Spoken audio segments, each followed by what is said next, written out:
morning, and thank you so much for being here. We are opposite, we were just talking about it, we are opposite of the very big sessions, a very huge one on AI going around just next door. Not everything revolves around AI, so thank you for coming. We're going to talk about a little bit, but it's not going to be the main focus. We are faced with a myriad of challenges when it comes to navigating the future of work. And many of us are rethinking how we feel about work overall. Now, HR and L&D is faced with creating a work environment where people can find meaning and purpose and at the same time grow and develop their careers. In this session, Brandon is going to talk to you about how HR and L&D needs to change and evolve their practice in order to address workplace complexity, talent sustainability, and business acceleration. I am very happy that he's here. He is an expert in L&D with over 20 years of experience at Walmart, Home Depot, Delta Airlines, and Apple. He's currently the global head of learning, leadership, and cultural experiences at Starbucks. And when you ask him about his favorite Starbucks drink, he gives you a very complicated recipe of an iced grande caramel macchiato. Please give him a round of applause. Here he is, Brandon Carson.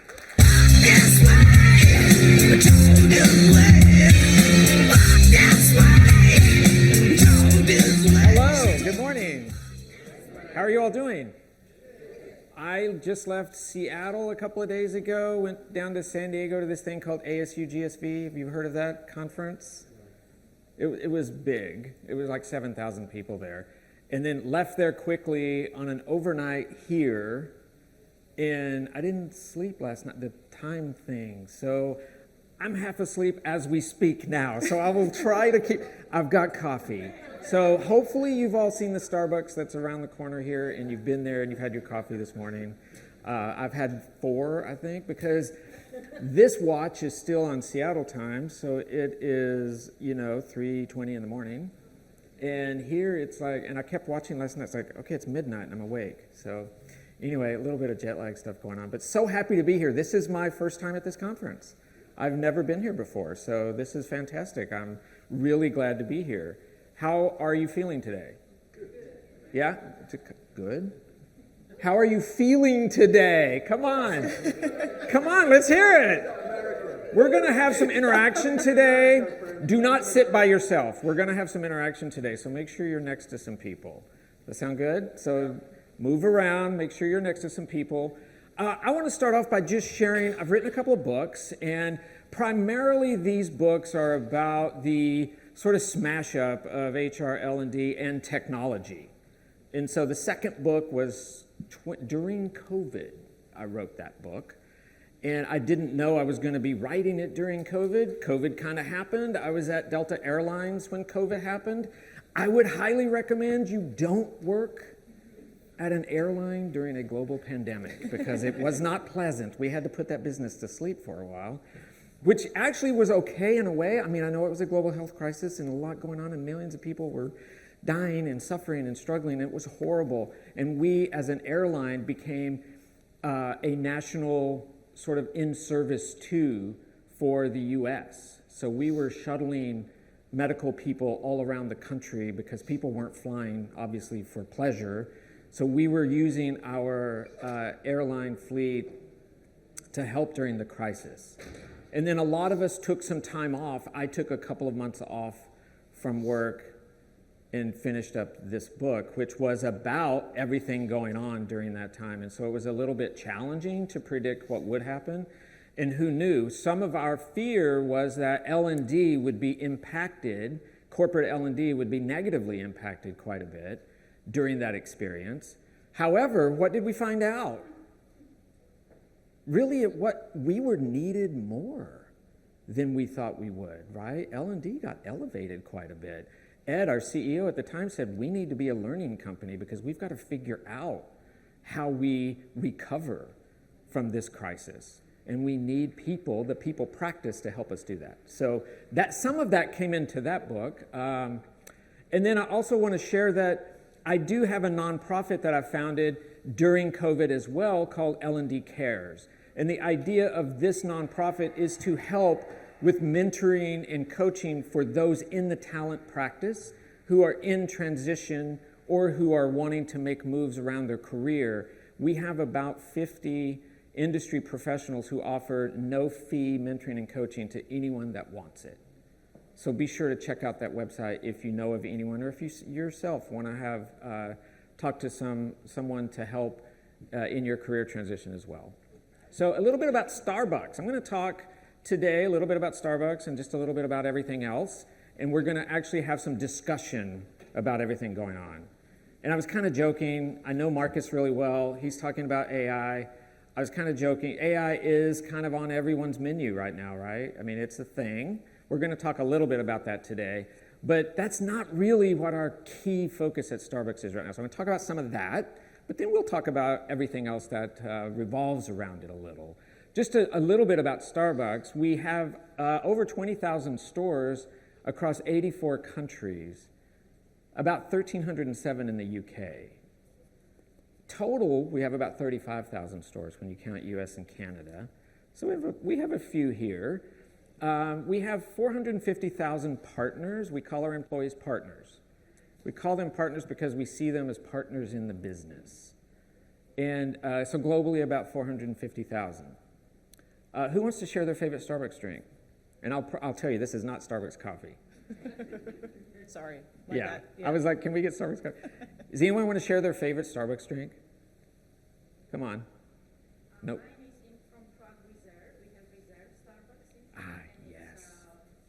Yes, the Starbucks Reserve. Nice. How many of you have drank Starbucks lately? I'm not an outlier here. Okay, fantastic. Coffee in general, there you go. You got one right with you. There you go. And then I'm going to talk a little bit about our partners and what we do, my team does for our partners. We're in service to all of our partners across the globe. So we have, like I said, about 450,000.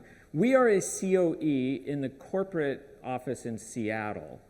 But we have kind of a federated learning organization and a federated HR organization. We call our HR organization PRO, for Partner Resource Organization. So we don't use the word HR, we use the word PRO.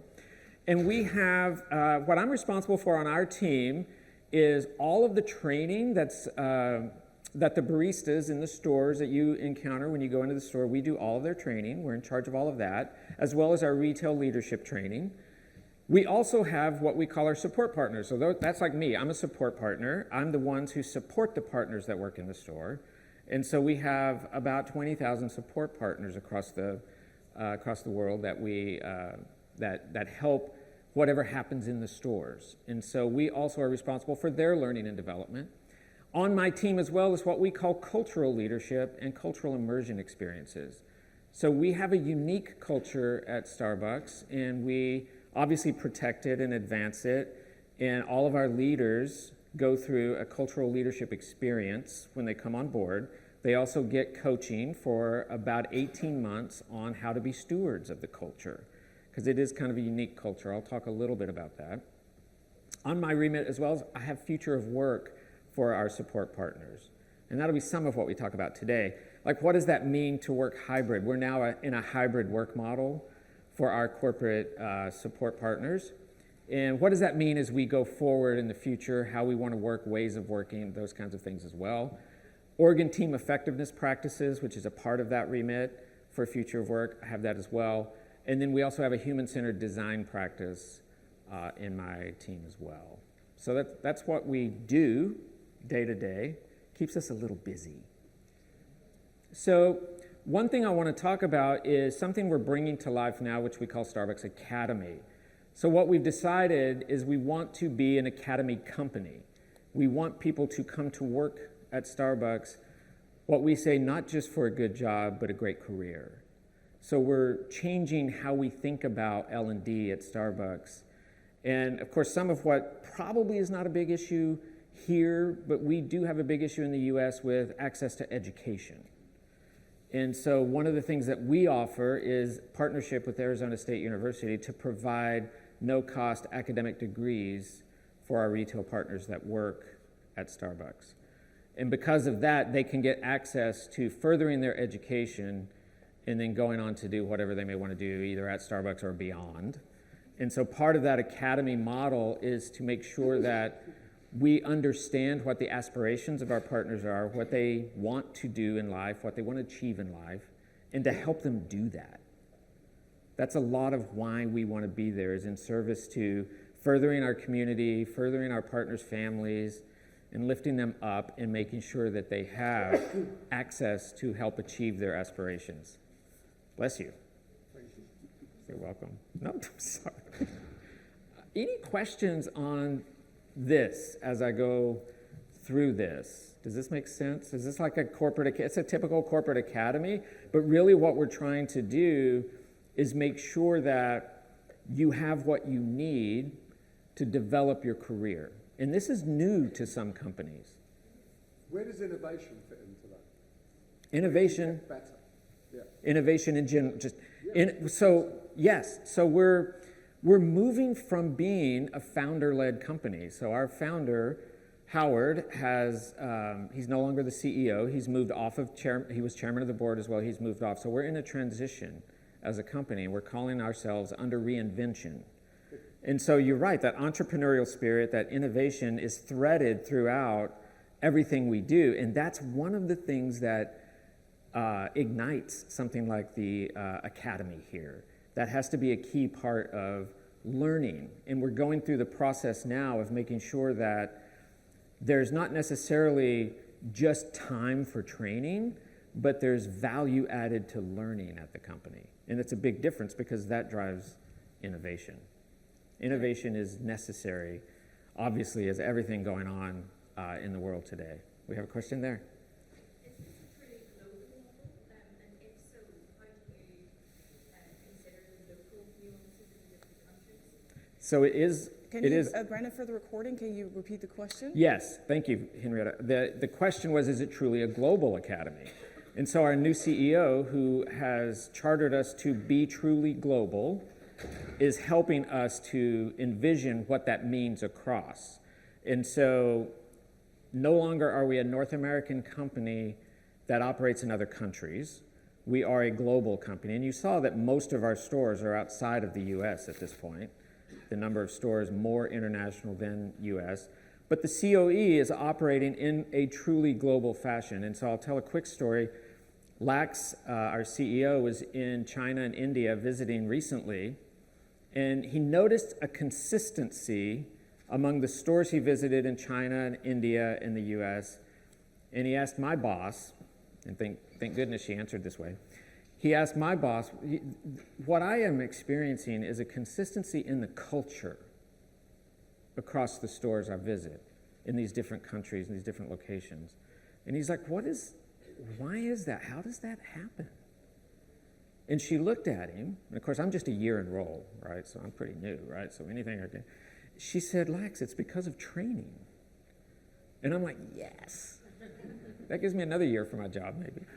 But the thing is, it's like we take that training seriously so that you can not only do your job, right? Obviously you want to be able to feel, those of us that are competent, we're more confident, right, to do our job. But what we've done is, from the center in Seattle, we have established a framework. Like, these are the principles, and this is the approach that we want consistently for our baristas across the world. But then we have flexibility in that framework for what happens locally, because there are some differences locally. So we can drive that consistency around culture and expectations and what it means to make a human connection in the store, because we don't start with coffee. Our idea is we start with human connection and then coffee. So we want to make sure that that is preserved across the experience wherever you are. So that's how we do. We establish the general approach and the framework, and then the local markets can then customize to their needs. Does that make sense? Cool. All right. So I want you to get together with 4 or 5 people, because I want you to talk about this amongst a group of you. So let's break up into groups. Like I said, we're going to have some moving around, so don't get too comfortable. But what if? We're going to have a lot of what ifs today. What if, instead of focusing on making humans better at work, you focused on making work better for humans? in your workplaces, what would you do first? So get in a little cohort. I'm going to give you 3 minutes to brainstorm with each other, and then some of you are going to report out.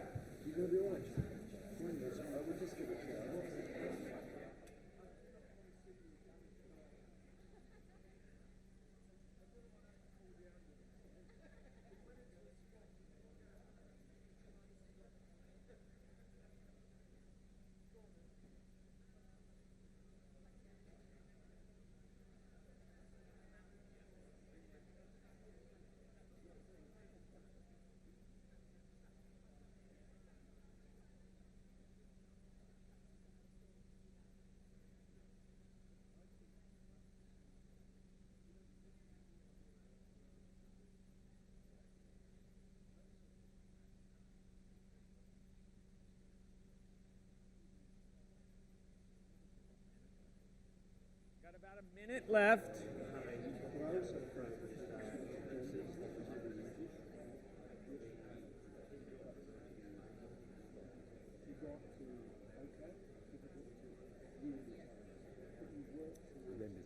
use this guy, Adam.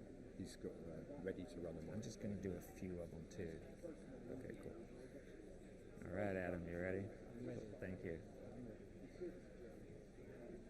Okay, about 30 seconds.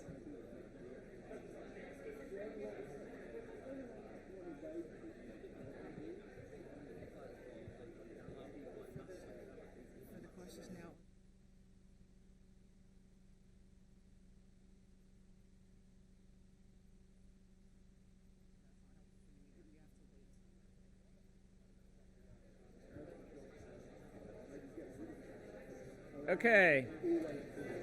All right, let's wrap it up. Now, who wants to share what genius ideas their group came up with? Let's see. Okay, here we've got right here. What might be good to know? What might be good to know from a logistical point of view is that because we're recording, we need an actual mic for you to talk into. So if you guys raise your hand, and the mic will come to you, and then it'll be nicely recorded for many generations to come. Yes. Thank you. Good morning, Tim Saunders. I'm a human and organisational capability regulator for the nuclear sector. The group that I work with, we've got consultants, we've got healthcare, L&D specialists, etc. So we've got a range of perspectives. But where we all started from was the culture of the organisation, the culture that it espouses, but actually the culture that is lived in the organisation. What's the mismatch between them? And how do you close that gap? Nice. Excellent. All right, who else? We've got one right over here. Hi, Connie. Hi. I take a step back and I just start by asking the organization, do we know who these humans are? Mm-hmm. What they want, how they learn? Because I'm guessing that even at Starbucks, you've got so many different countries, so many different backgrounds, ethnic background, gender background, and so on, that it's to really think about how these people learn and how you can get them to the objective that you have, because not everybody learns the same way, thinks the same way, and achieves and considers achievements in the same way. Mm-hmm. Great. Learning culture at scale. Who else? One over here.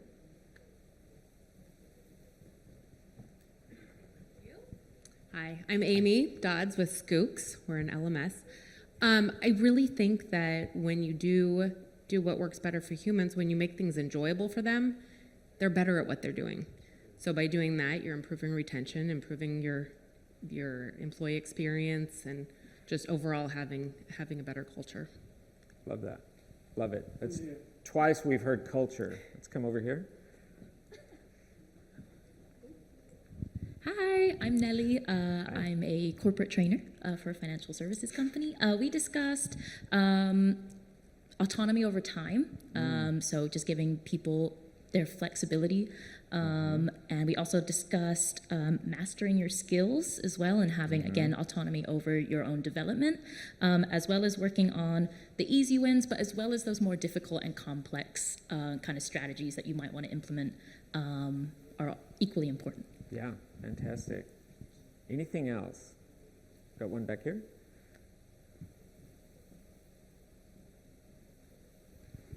I think for me, hi, I'm Rob, a L&D consultant for a financial services company.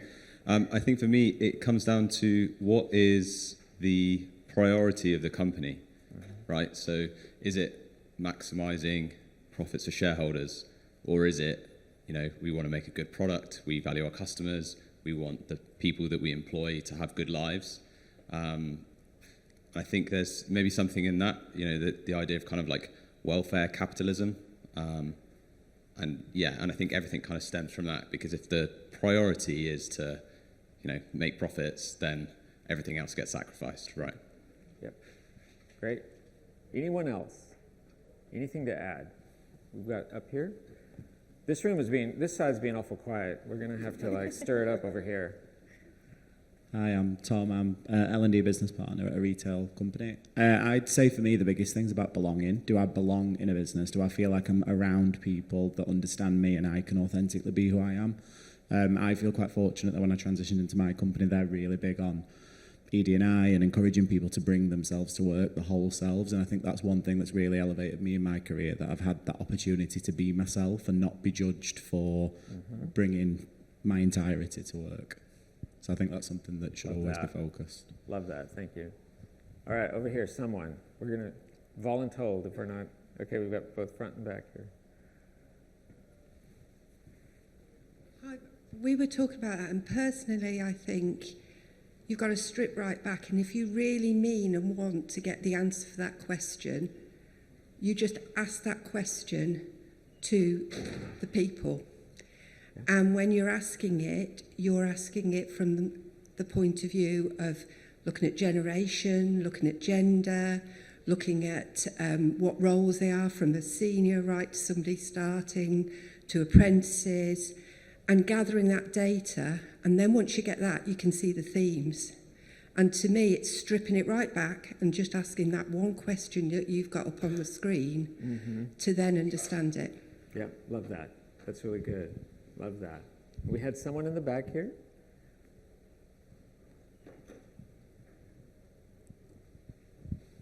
Thank you. I'm Tammy from Transform Your Training. And really similar to what the lady just said, I would say that we have to ask the people that were working within the organisation. And we were talking about the fact that actually times have changed, and they've changed really quickly. And actually expectations of the new incoming workforce are really significantly different. And there's quite a divide between, historically, the actual socio-economic status of people who were in employment. Now it is about differences, it's about diversity, and it's about being values-led, but asking them what their values are, and then connecting them with what you're doing as an organisation. Yeah, love that. Love that. We had one over here. We're giving Adam a workout, aren't we?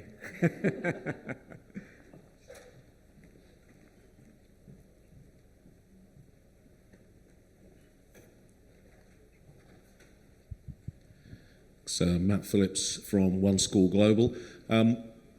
It's where you fit into the bigger picture, particularly in a large organisation, is having everyone understand not only their position, but why they are doing what they're doing. And that diagram you just put up there that shows the bigger picture answers the question, so why are we doing this here? How does this fit into a step on the way to the bigger picture? So making work better is providing clarity and simplicity. I love that.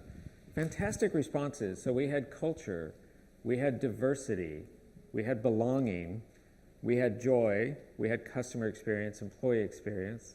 What else am I missing? Great responses. That's kind of the prezo, so we're sort of done. Actually, I have one more. Another what if.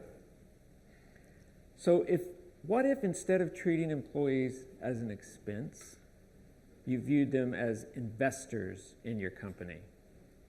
How would you make this happen? Now let's pretend you are the deciders.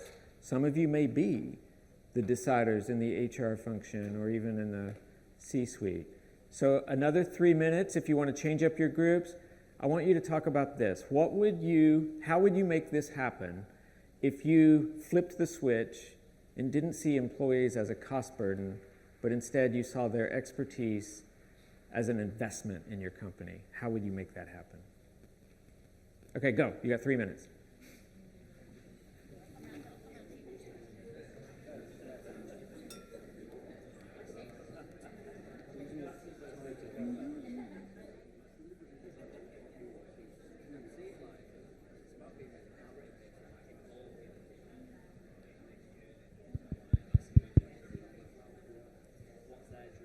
I'll go and help Adam.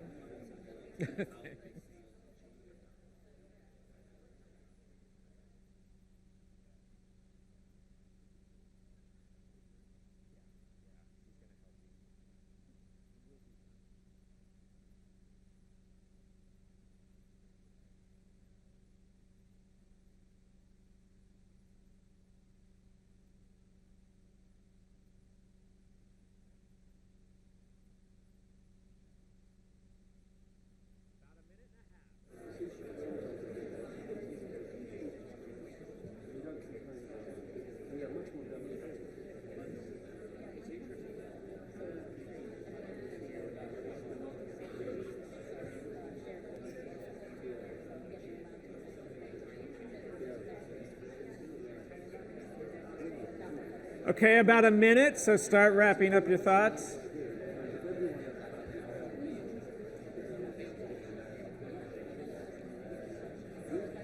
How are we doing?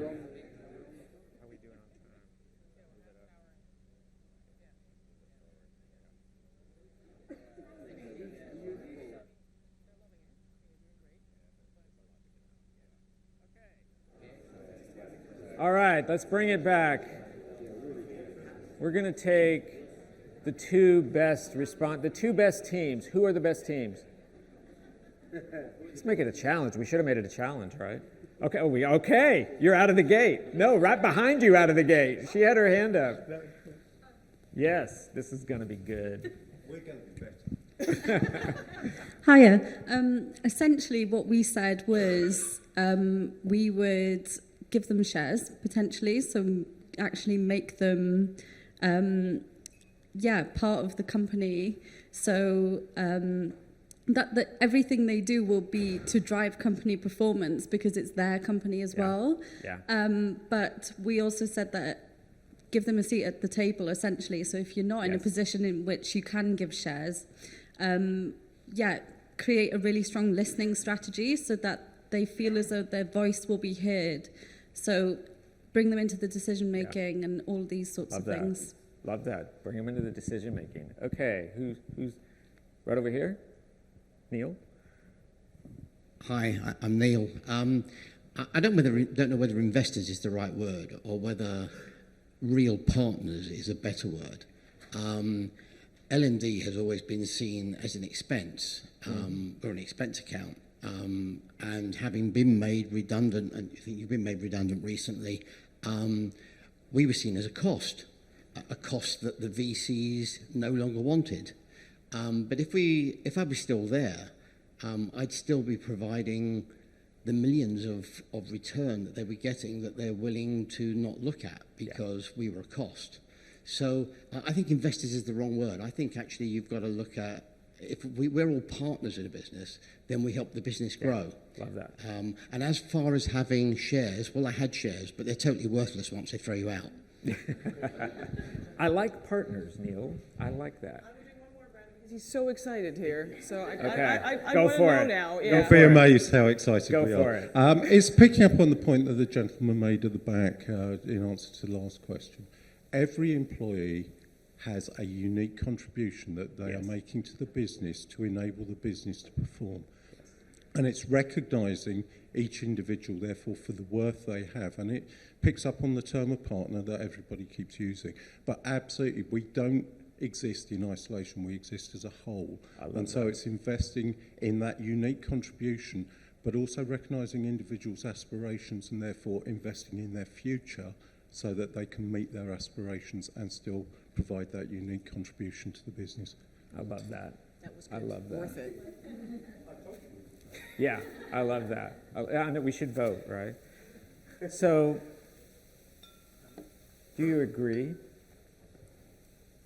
We're living like frightened sheep.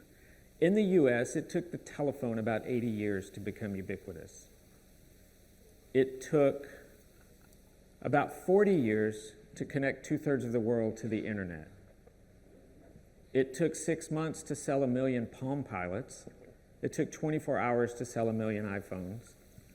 And now lately, right, ChatGPT, 100 million users in 3 months. Do you think we've accelerated things a little? And as I was going through my first trip to Ireland, I saw these sheep, and we pulled over the side of the road and took a photo. But it's like we're living like frightened sheep. Like we're running around crazy in this world of exponential and he was talking about it in the keynote this morning. I'm like, yes, you're really confirming exactly what I'm talking about. We've moved from VUCA to BANI. Have you all seen this? So you know what VUCA is, right? Volatile, uncertain, complex, ambiguous. Well, now we're in BANI. This world is now brittle, anxious, nonlinear, and incomprehensible. Brittle because many of our once solid systems are really under the weight of the pressure of change. You ask any IT person, that's why they have that look on their face when you go talk to them. That's why the first answer is usually no when you're asking for something. We're in a pandemic of anxiety after the last several years of this health crisis. Every decision seems to really matter. All the choices we make really matter. Cause and effect are no longer connected. Do you remember about 1.5 years ago hearing about the FAA in the US coming to a complete stop one day? A complete ground stop for the entire airline system because of a .txt file that got corrupted.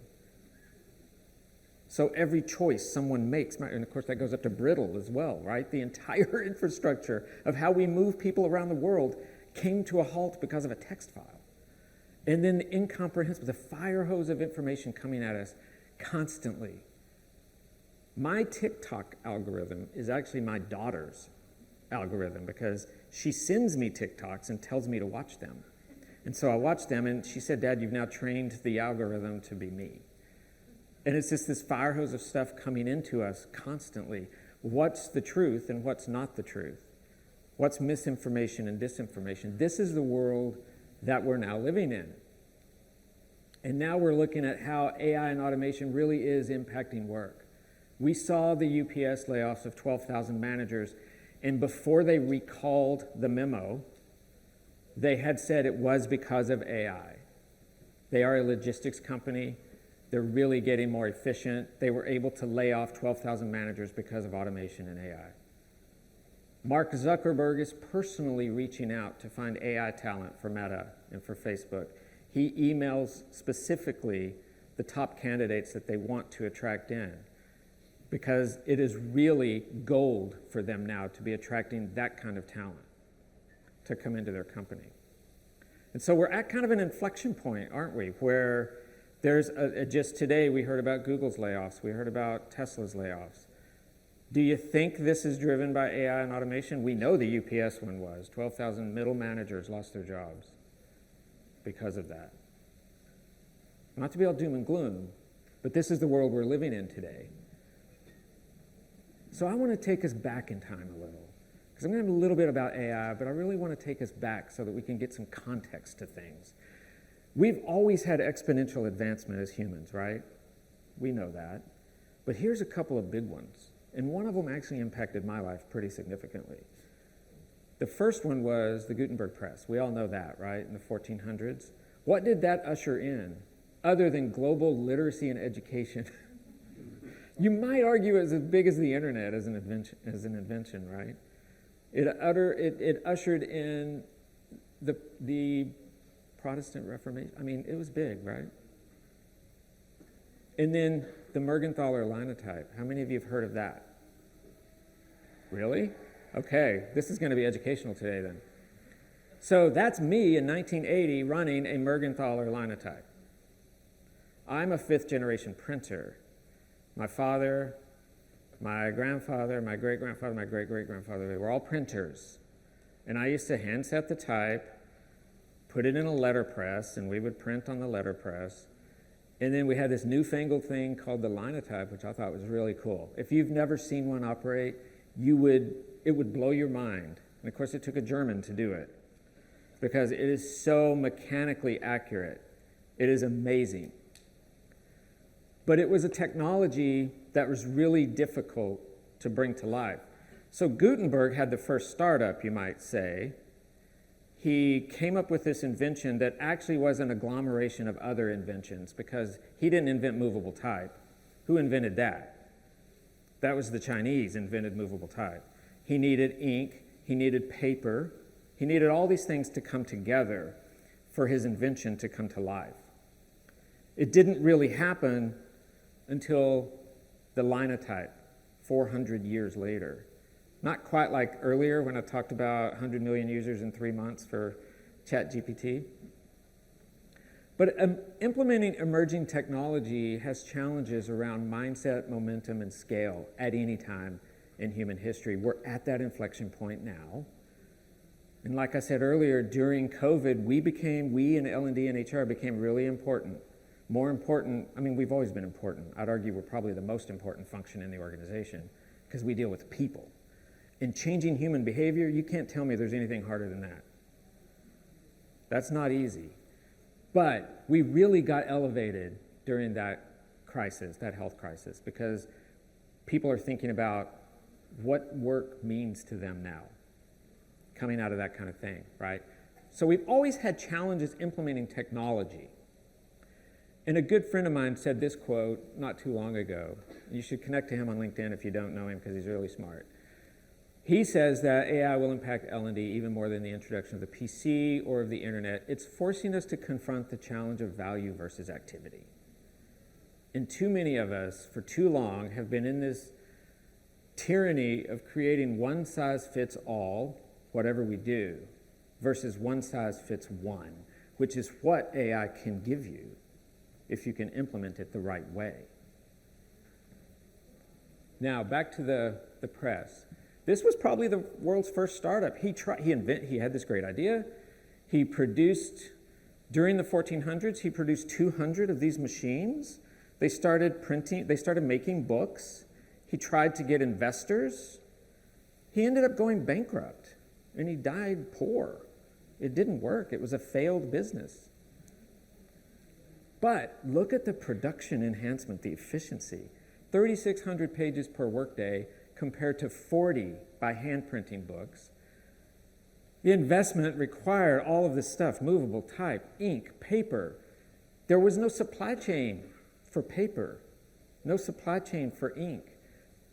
A distribution channel for the books didn't exist. And guess what? You needed to skill printers. This was a whole new thing. Kind of like now, right? We need to skill workers to do new things now. So then in 1886, along came the linotype. The linotype significantly changed everything for printing. Before the linotype, hand setting type could take 2 to 3 days. With a linotype, you could do it in an hour. Think about that efficiency increase. It ushered in a new era for printing, and its impact was immediate. It reduced labor needs. Remember the layoffs I was just talking about? It's a little like kind of connecting point, right? A single operator replaced 6 people who would otherwise be setting type by hand. More pages could be produced. It increased communication. Guess what came up? The town square guy who was screaming and hollering, right? Now it became, oh, we can do newspapers and they can be circulated daily. Massive change. The New York Times in 1886 bought 140 linotypes, and they operated them for about 100 years until 1978. That's how they made their newspapers every day. And they hired about 1,785 linotype operators. Now, if I was a little older, I could have been one. I wasn't quite old enough to become one of those, but I could have been one. I could have been setting type for the New York Times. Just think about that. But in 1966, the Times leaders started looking around going, wait a minute, we might need to think about even more efficiency. Maybe we can move to computers. Maybe computers can do this and we can get rid of these linotypes. So in 1966, the union leader, they unionized the 1,785 typesetters, and then the union leader said, We're going to see more changes in the next 10 years than any working man's ever seen. So we need to protect ourselves. And so in that union negotiation, the New York Times agreed to give those 1,785 linotype operators jobs for life, regardless of what happened. They could retire there. Because they knew that they were going to get rid of those, and in 1978, they did get rid of all of the linotypes. The last person that was one of those typesetters who did move into laying out the newspaper on the Macintosh, reskilled himself and used the computers that they brought in, retired in 2016.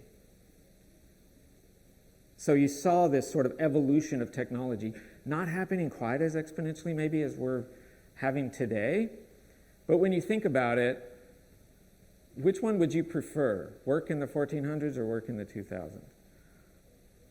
Which one kind of reaches out to you? Is the best? We heard a lot of things about culture and autonomy. We heard joy and belonging. Which would you prefer? What era would you prefer to be in? The thing is, we've always had this technology change going on, right? We are at an inflection point. I fear, but I also feel we're at that inflection point. I think the next 5 years for HR and L&D is going to be more transformational than the last 50. We need to re-architect this practice, and we're doing that when you think about it. We're doing it while I hate to use a flying metaphor, but while the plane's in the air, we're kind of rebuilding this practice. We're rebuilding this practice because our work is accelerated by both agility and AI. It is what it is. And the next decade's probably going to be really all about productivity enhancement and efficiency. Zuckerberg told everyone last year that this was the year of efficiency when they laid off 27,000 people, but they're still aggressively hiring AI talent, so they're looking for efficiency in lots of ways, like all companies are. So we're going to see that over the next decade, but we're looking at new operating models. Work is drastically changing. It's not just physical workers who focus on routine tasks and manual labor. It's not just those folks. As a matter of fact, they won't be impacted as much at first. The cognitive worker, the more complex tasks and the non-routine tasks, AI is going to really help a lot with that. And so those folks will be impacted first quite a bit. So we need worker agility. We need more collaboration. We need the skills economy. That's changing job architectures. How many of you are thinking about skills-based hiring or bringing more skills focus into what you're doing or looking at your job architectures? Are a lot of you focused on that? Are a lot of you working on that? A lot of companies are doing that. We're doing that.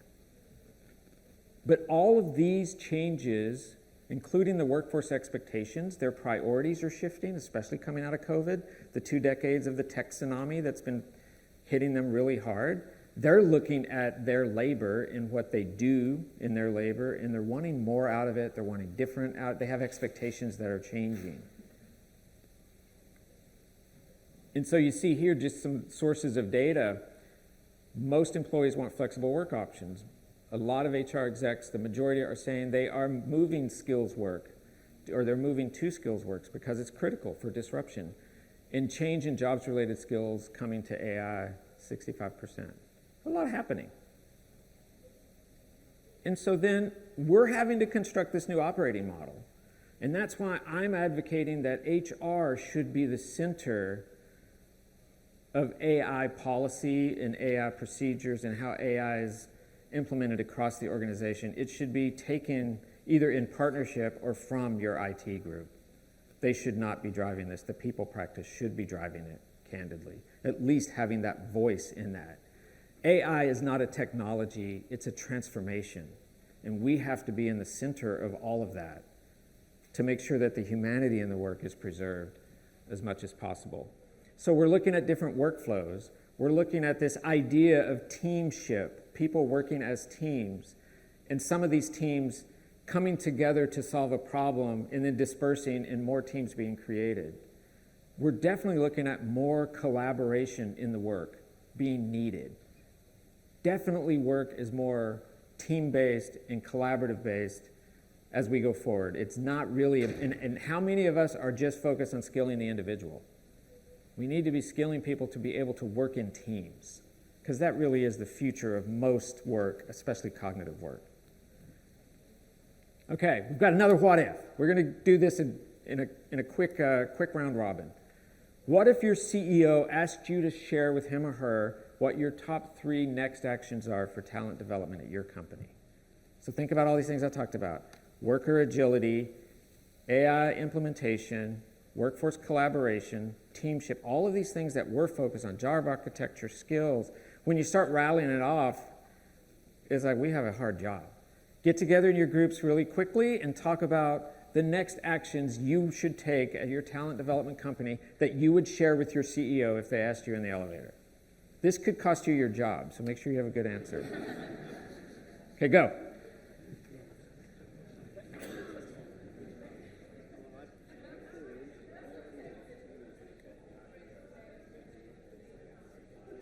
How are we doing?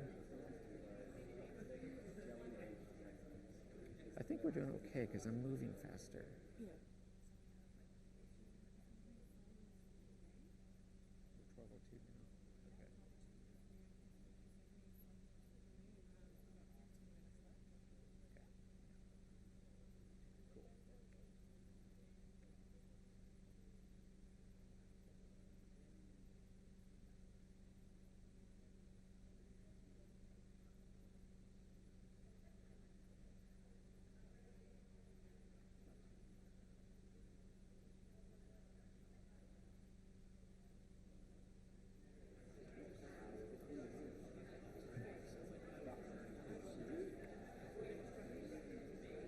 Okay, about a minute left.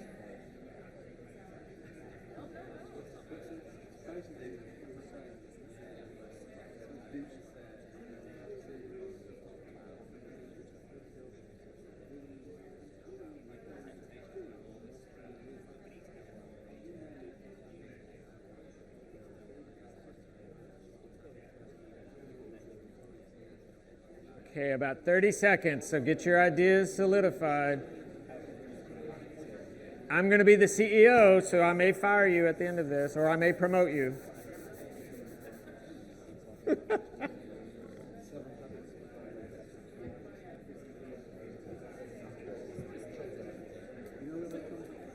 Okay. Let's wrap it up. Let's see what we've got. We've got some really smart people in this room. I think out of the 4 rooms we divided up, this is the room. Yeah. Those AI folks can have all they want. Okay, who's got a thought? 3 actions for your next actions for your talent development practice. What would you tell me as the CEO? So I think 3 are quite hard. I would try 1. We have blue-collar leaders and white-collar leaders as well, but we see quite a difference between. And blue-collar leaders are not so linked to the technical dynamics, for example, changes in Microsoft. Simple things like using to-do to make smaller things in the daily work better. And this would be one action. If we can skill those up to lead the team better, this would help us a lot, for example. Leadership development, that's good. What else? Right here? Very active around here. Hi, me again, sorry. We thought about giving designated learning hours to give people permission to develop and learn, identifying the skills that you have in your organization, and create a internal talent marketplace so that people can move around and yeah, basically people can identify the skills across the business then they can go find who the expert is to develop from each other, not just, e-learning or whatever. Love that. That's good. Love that. Any other thoughts? Apologize for good answers. Yeah. Any other thoughts? Someone over here. Come on. Okay, we got someone in the back. And then I'll get you, Tom. It's Tom, right? Hi, we had a really nice conversation that talked about, do we actually know what skills we have in the organization, and not just those people who love to talk about what they can do. What is everybody else doing? Those quiet people, what are they doing? What do we actually need today to solve our problems, and what do we need tomorrow? And where's the gap? We had a lovely conversation about where is that gap between what have we got, what do we need, and where is the single point of failure here? And I loved that idea about this human library that you can go and pick a colleague. They're great at X. I really want to be great at X. So I really like that as well. I like that. That's a great idea. Okay, Tom, what you got?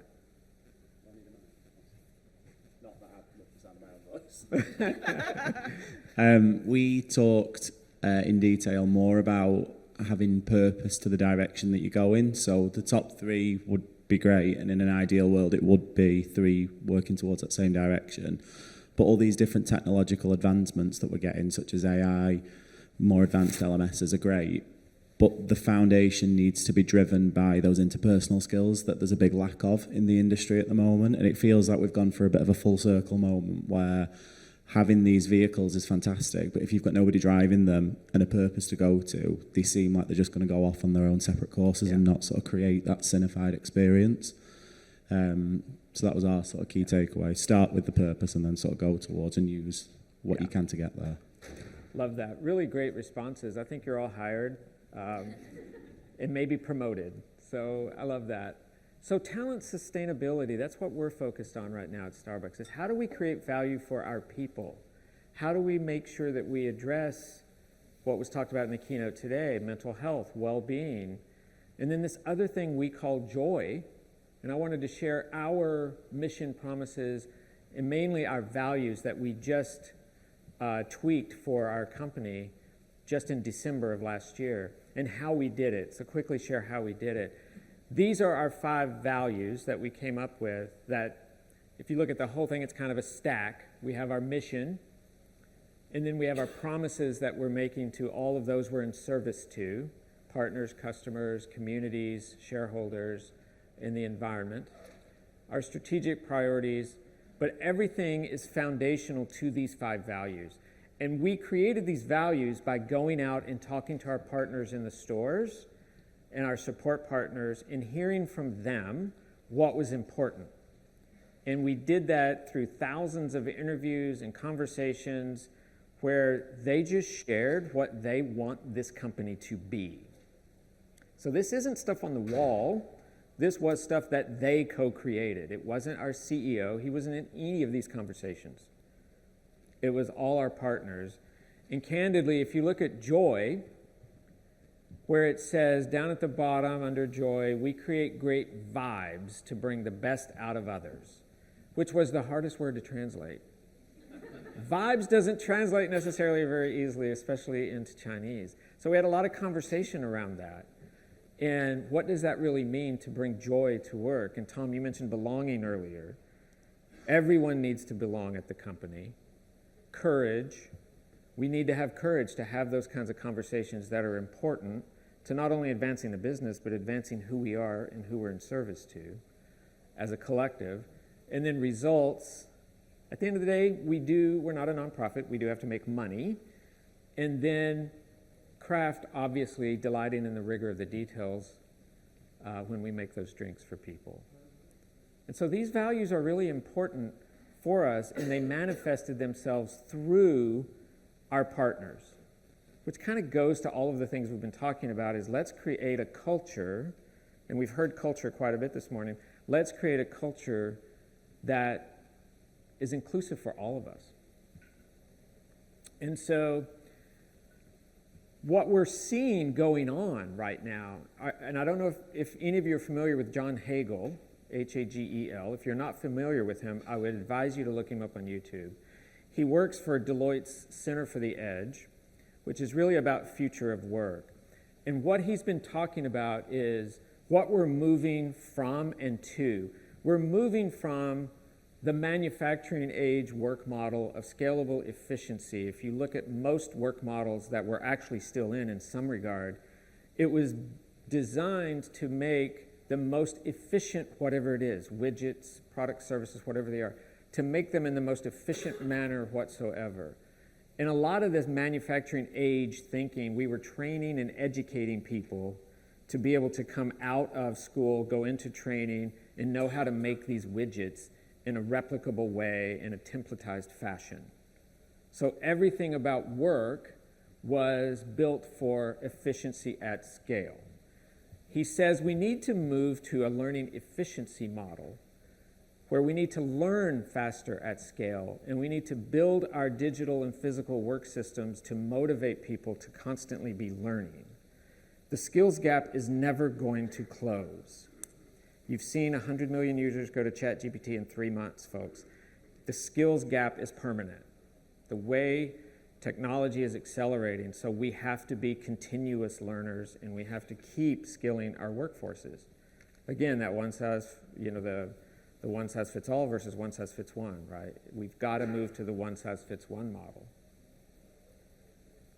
And so I love to talk about skills, and I think we may be over-calibrating in our practice a little bit on skills, because skills can get very discrete, and skills are very fluid.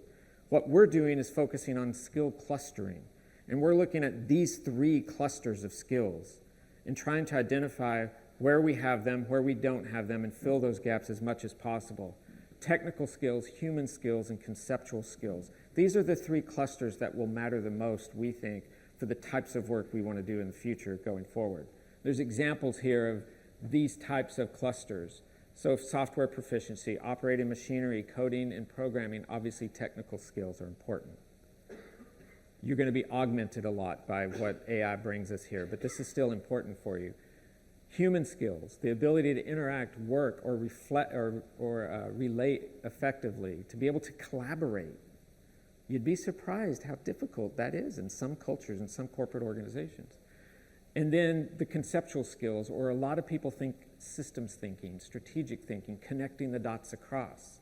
A lot of times you either connect the dots or you generate the dots. What do you do there, right? You need to be systems thinkers. So how do you build that capability into your workforce? And then linking all of this together to get to human performance. So we know what our employees have told us. We pulse our employees every quarter, and then we have an annual survey we do, and we have lots of opportunity to talk to our employees across. And these are the things they've said they want. They want career opportunity. They want psychological safety in the work. They want equity and belonging. They want work to be joyful. And there's no reason it can't be. It doesn't have to be joyful. They want purpose and meaning in their work. And they want skills development. And then what does the business want? We have to link these things together. Customer satisfaction, growth and profit, innovation, efficiency, speed, and quality. These are mutually reinforcing, and these now become our operating model for HR and L&D. How do we bring these together and link human outcomes and business outcomes to get to the business realization, the needs of the business met?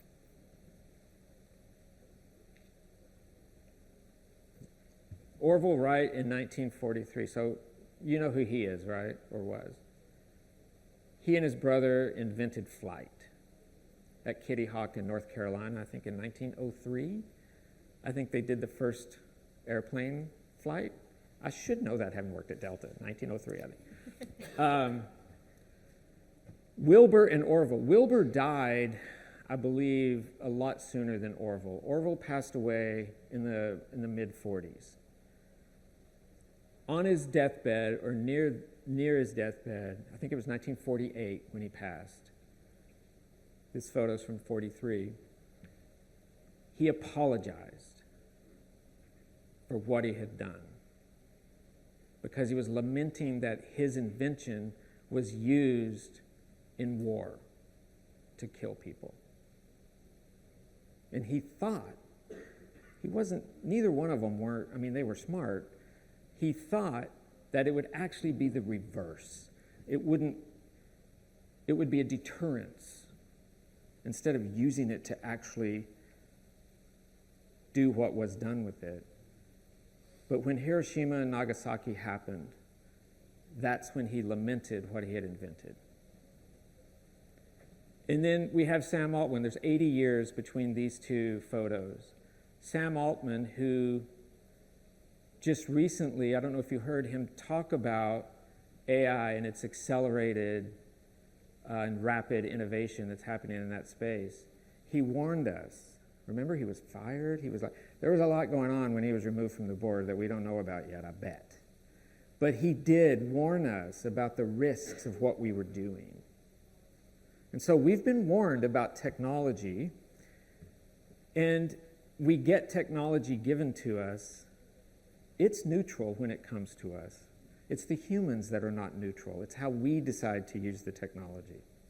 And we're going around and we're figuring out AI for productivity and efficiency right now. We're hearing all these things about it, but we don't really know at the end of the day how it's going to be used and how humans are going to decide to use it. So this, we're not going to get in groups. If you have anything to say about this, we're responsible for the humanity of the work. That's what we in HR do. What is our role in redefining work as AI comes across and integrates? It's assertively being implemented. We all know that. Trillions are being invested. Your company is doing something with it. What's our role in preserving the humanity of the work?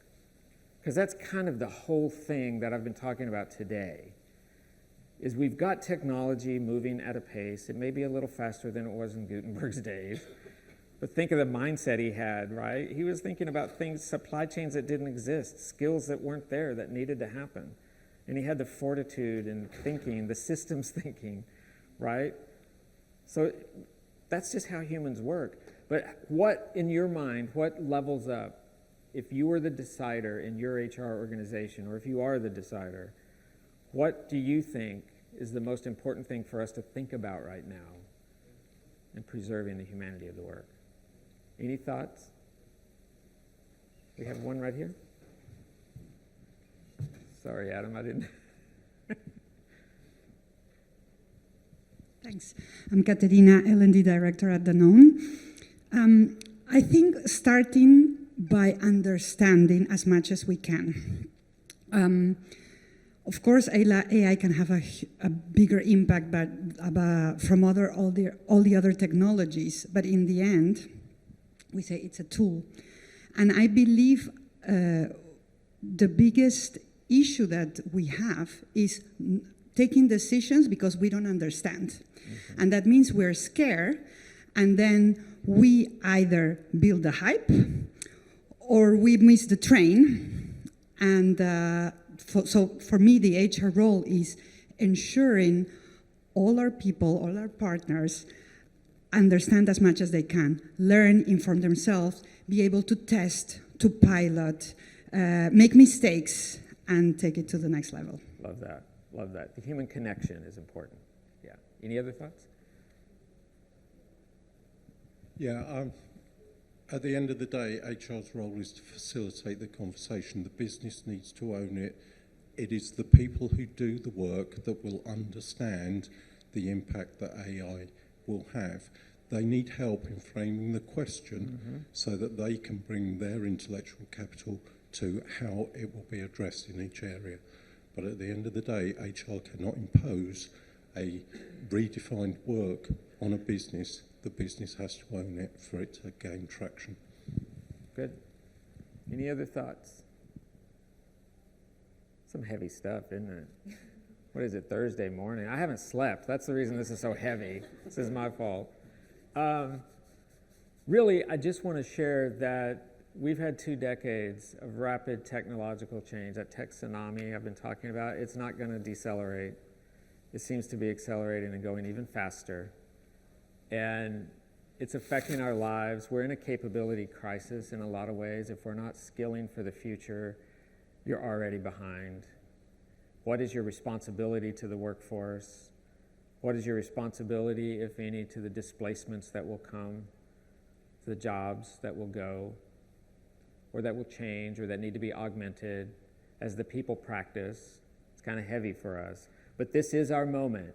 For the first time in the last 50 years of our practice, this is probably our most important time to make sure that we get it right, to make sure that we preserve the humanity in the work, that we're the voice of the workforce, and that we can help drive the change necessary to make sure that people still have a voice in the work they do. Okay, I've got some resources here, and I believe we have some handouts as well if you want. Some of the handouts from my books I've written, and there's some cool stuff here online if you want to access those weird URLs. Sorry. And engage there with the community. These are all community-driven documents, so thousands of people are adding to these documents all the time. And thank you very much. It's so wonderful to be here.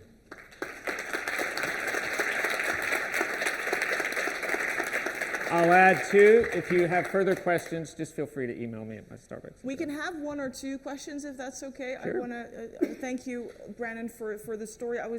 When I came in this morning, I was hoping that you would do what you did, which is bring us the bigger picture of learning and development. You almost didn't talk about learning at all. You just gave us workforce and culture and change and technological development. So thank you very much. If there are one or two burning questions, we have time for those. This is your chance. You flew in all the way from the U.S. From Seattle. Thanks for saving us, Nigel.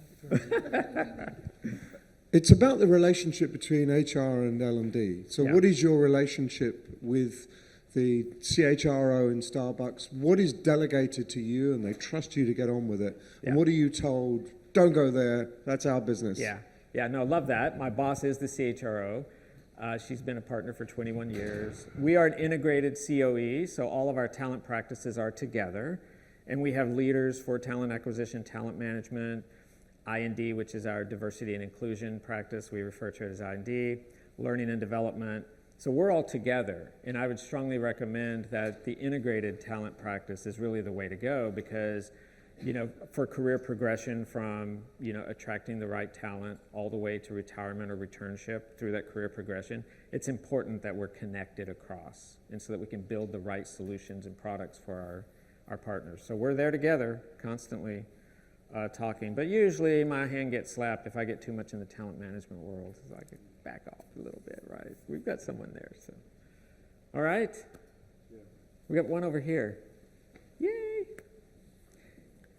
Adam is getting his steps in today. Yeah. Sorry, Adam, making you walk all the way around. We're at a Learning Technologies and HR conference, and you've been talking a lot about people, which is exactly where my heart is at. But there's a lot of interconnections with technology as well. And I just wondered from your personal perspective, I've been reading up a little bit about LD Cares and the work that you do there. Do you know, how important do you think it is to still have instructor-led learning? To have a what at the end, sorry? Where you have a real person in front of you delivering, whether that is on an online platform or whether that is in the room with you. Where do you think there's still a place for that? Oh, definitely. Yes, 100%. Technology is a means to an end. That, to me, that's what it is. And we'll leverage it in the ways that make the most sense to achieve the outcomes needed. And there are just moments where people coming together is really important. And then there are moments when you can scale digitally and get similar results. It just matters what your outcomes are and what you're trying to achieve. Compare our pandemic to 1918. They didn't have the technology we had. We were able to drive business continuity because of technology. Businesses didn't necessarily have to fail during that time. Thank God for Zoom, right? I guess in a way. But we were able to keep our businesses alive because of technology and choices we had there. But again, like I said, we as humans make the decisions on how we want to leverage that technology.